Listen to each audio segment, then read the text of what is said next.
The problem that I'm investigating with my program of research is really taking a look at the dynamics between employees and employers. Specifically, I've got a large focus on this area of managing through a dynamic economy and how that often leads to restructuring, right-sizing, downsizing, and activities where the employer decides to sever employment of the employee. I also find that employers aren't necessarily trained on how to effectively communicate or manage the process of these terminations, and that leads to all sorts of organizational and individual outcomes. If employers engage in denials and suggest that this is a right-sizing or a restructuring, the shareholders actually hold them more accountable for the downsizing, and actually the share prices drop.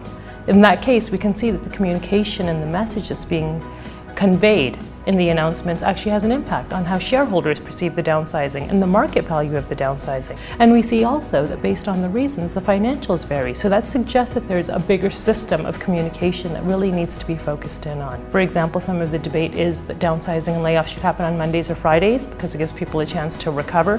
However, a lot of the research shows in some industries that's not the norm, that there's actually a big expense associated with carrying someone Tuesday, Wednesday, Thursday, and Friday when you intend to lay them off on Tuesday. So in that case, it kind of balances this idea of what's financially feasible and what makes good HR sense. So if employees feel that the conversation is inconsistent that's coming from employers, if employers don't include a leader in the conversation, so if the conversation comes from a spokesperson or an anonymous source rather than from the CEO, or if the conversation itself is perceived to be disingenuous, then that leads into perceptions from both employees and shareholders that the company is engaging in information hiding.